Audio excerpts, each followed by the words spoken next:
নমস্কার, আমি একজন শিক্ষক। তো এই ভিডিওটা বানাচ্ছি এই কারণে যে উচ্চ মাধ্যমিক পরীক্ষা চলছে, সেক্ষেত্রে সময় কিন্তু 1 ঘন্টা 15 মিনিট সময়। ঠিক 10টায় পরীক্ষা শুরু হচ্ছে, 11টা 15 শেষ হচ্ছে। দুটো পরীক্ষা ইতিমধ্যেই হয়ে গেছে, বাংলা এবং ইংরেজি। 15 মিনিট সময় ওএমআর ফিল আপ করা এবং কোশ্চেন পড়ার জন্য, বাকি 1 ঘন্টা সময় তারা 40টা প্রশ্নের অ্যান্সার করছে। এই দুটো পরীক্ষার অভিজ্ঞতার পরিপ্রেক্ষিতে বলছি, ওএমআর শিট ফিল আপ করতে গিয়ে কিন্তু অনেক ভুল হচ্ছে। 5 থেকে 10% ছেলেমেয়ে কিন্তু আজকে বা বাংলা পরীক্ষার দিন সংসদ নিজেও স্বীকার করেছে ওএমআর শিট এক্সট্রা দিতে হচ্ছে, কারণ ছেলেমেয়েরা টেনশনে বা অন্য কোনো কারণে ভুল করছে। ডিজিট মানে ভুল হয়ে যাচ্ছে, কিছু করার নেই। আজকেও দেখা গেল যে ভুল হয়েছে এবং সেটা এক্সট্রা ওএমআর শিট প্রোভাইড করা হয়েছে। সেই পরিপ্রেক্ষিতে দাঁড়িয়ে তাদের টেনশন কাজ করছে। সেখানে আরও দুটো পরীক্ষা আছে, যেটা সল্টলেকের একটি স্কুলে সংসদ সভাপতি এবং সচিব গিয়ে সেখানে কিছুটা অভিযোগ পেয়েছে যে বাংলা ইংলিশ তো হলো ঠিক আছে, কিন্তু সায়েন্সের যে সাবজেক্ট ফিজিক্স এবং ম্যাথমেটিক্স, সেই দুটো সাবজেক্টে যেখানে অঙ্কের ক্ষেত্রে বিশেষ করে যেখানে ক্যালকুলেশন করতে হবে, অঙ্কটা কষতে হবে আর কি, সেখানে 40টা প্রশ্নের জন্য 1 ঘন্টা সময় কি যথেষ্ট? না, আর একটু বাড়তি সময় দরকার। ভৌত বিজ্ঞানের ক্ষেত্রেও তাই আর কি। তো এই দাবি তারা জানিয়েছে সংসদ সভাপতি এবং সচিবকে। তারা বিষয়টি বলেছেন যে তাদের টেকনিক্যাল যে কমিটি আছে আর কি, সেটা ভেবে দেখবেন। তো এই পরিপ্রেক্ষিতে দাঁড়িয়ে আমি বলছি যে বাংলা ইংলিশ পরীক্ষা বা আর্টসের সাবজেক্ট হয়তো হয়ে যাচ্ছে, 40টা সময় হয়তো অনেকটা বেঁচেও যাচ্ছে আর কি, কিন্তু সায়েন্সের এই দুটো সাবজেক্ট, বিশেষ করে ম্যাথমেটিক্স যে পরীক্ষাটা হবে 19 তারিখে সেপ্টেম্বর, এবং ফিজিক্স যেটা হবে 12 তারিখে, এই দুটো সাবজেক্টে অন্ততপক্ষে 15 মিনিট সময় বা 20 মিনিট, 15 মিনিট হলে 11:30টার সময় পরীক্ষা শেষ হবে। সেটা কি খুব যুক্তিযুক্ত? বা আপনারা যারা বিভিন্ন শিক্ষক শিক্ষিকারা আছেন বা যারা অভিভাবক আছেন বা যারা ছাত্রছাত্রী আছে, তারা কমেন্টে মতামত জানাবেন। এবং আশা করি বিভিন্ন শিক্ষক সংগঠন, বিভিন্ন অভিভাবক, বিভিন্ন মহল থেকে সামাজিক মাধ্যমে, সোশ্যাল মিডিয়ায় ইতিমধ্যেই কিন্তু সংসদের কাছে এই দাবি জানানো হয়েছে, অন্ততপক্ষে ফিজিক্স এবং ম্যাথের ক্ষেত্রে সময়।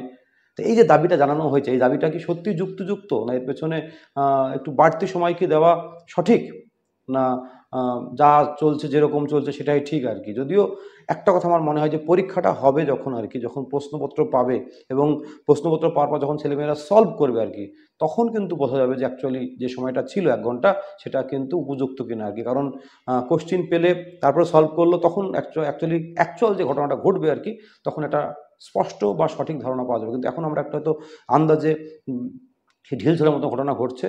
তবুও যদি সংসদ সময় চেঞ্জ করে, তো আপনারা কমেন্টে জানাবেন যে এই যে দাবি উঠছে আর কি বিভিন্ন মহল থেকে, ছাত্রছাত্রী, অভিভাবক বা শিক্ষক মহল থেকে, যে অন্ততপক্ষে ফিজিক্স এবং ম্যাথ যে পরীক্ষাটা, আবারও বলছি 12 তারিখ হবে ফিজিক্স, 19 তারিখ হবে ম্যাথমেটিক্স, সেই দাবি যুক্তিযুক্ত কিনা আপনারা কমেন্টে মতামত জানাবেন। আমি একটা স্কুলের কিছু ছাত্রছাত্রীর পরীক্ষা শেষে মতামত জানালাম। অনেক অভিভাবকেরাও মতামত জানিয়েছেন অফলাইনে, তারা ক্যামেরার সামনে আসতে রাজি হননি, কিন্তু তারা বলছেন যে অঙ্ক ভৌত বিজ্ঞানের সময় দিলে খুব ভালো হয়, কারণ ছেলেমেয়েরা অঙ্কটা কষবে, ছেলেমেয়েরাও তাই।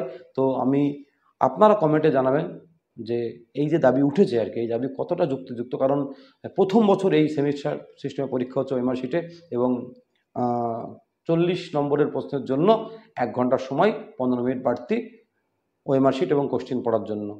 তো এই জায়গায় দাঁড়িয়ে এই যে দাবি উঠছে, এই দাবি কতটা যুক্তিযুক্ত বা সঠিক, সেটা আপনারা কমেন্টে আপনাদের মূল্যবান মতামত অবশ্যই জানাবেন।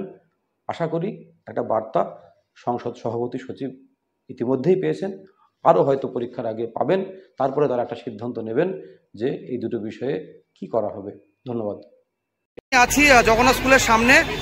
তো বাংলা ইংলিশ পরীক্ষা হয়ে গেল, কিন্তু যেটা বিতর্ক হচ্ছে যে ম্যাথ এবং ফিজিক্সে এই দুটো সাবজেক্টে কিন্তু সময় লাগবে, যা বোঝা যাচ্ছে। অন্ততপক্ষে এই ব্যাপারে সায়েন্সের যারা স্টুডেন্ট, আমি একটু মতামত নেবো, ওদের মতামত জানবো। ম্যাথ এবং ফিজিক্সে তোমার নাম বলবে, তুমি বলো নাম, কোন স্কুলের ছাত্রী, নামটা বলো। হ্যাঁ হ্যাঁ হ্যাঁ। এবার যেটা মেন দাবি হচ্ছে সব বিভিন্ন মাধ্যমে, যে সায়েন্সের সময়টা বাড়ানো দরকার, বিশেষ করে অঙ্ক এবং ফিজিক্সে। তো যারা পরীক্ষা দিল, দুটো পরীক্ষা বাংলা ইংলিশ দিল, ওরা পরীক্ষা কেমন দিল সেটা তো বড় ব্যাপার, কিন্তু অঙ্ক এবং ফিজিক্স ওদের মুখে শুনবো ওরা কেন সময়টা চাচ্ছে আর কি। তো বলো, তোমার নাম বলো, কোন স্কুল বলো।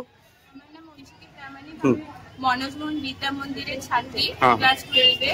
আমাদের মনে হয় যেহেতু ম্যাথমেটিক্স এবং ফিজিক্সে ক্যালকুলেশন করতে হয়, অনেকগুলো অঙ্ক থাকে, অনেকগুলো ম্যাথ থাকে, থিওরি থাকে। সেই জন্য আমাদের আরো যদি 15-20 মিনিট বাড়ানো যায়, যদি 1 ঘন্টা 15 মিনিটের জায়গায় সেটা কত মিনিট? 15 মিনিট ভাবছো? 15 মিনিট 20 মিনিট যদি বাড়ানো যায় তাহলে আমাদের calculation কোন দুটো সাবজেক্টে বাড়ালে ভালো হয় মনে হচ্ছে?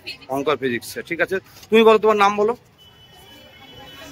আচ্ছা, কেন কেন ম্যাথে কেন বাড়ানো মনে করছো? কেন কেন ক্যালকুলেটিভ কোশ্চেন বেশি থাকে। তোমরা কি ক্যালকুলেটর ব্যবহার করতে পারছো? না, ক্যালকুলেটর যেহেতু ব্যবহার করা যায় সেজন্য যদি ক্যালকুলেশন বেশি হবে সেজন্য 15-20 মিনিট বাড়ালে ভালো হয় আর কি। তোমার একই মত কি? মানে একই মত যে অঙ্ক এবং ফিজিক্সে 15 মিনিট সময় বাড়ালে একটু ভালো হয়, তাই তো? আচ্ছা ঠিক আছে, এরা হচ্ছে মহিবাথান স্কুলের ছাত্রছাত্রী, সায়েন্সের সব। এরা বাংলা ইংলিশ পরীক্ষা দিল। ওদের দাবি হচ্ছে অঙ্ক এবং ভৌত বিজ্ঞানে অন্তত 15 মিনিট সময় যদি বাড়ানো হয় তাহলে ভালো হয়। ঠিক আছে, ধন্যবাদ।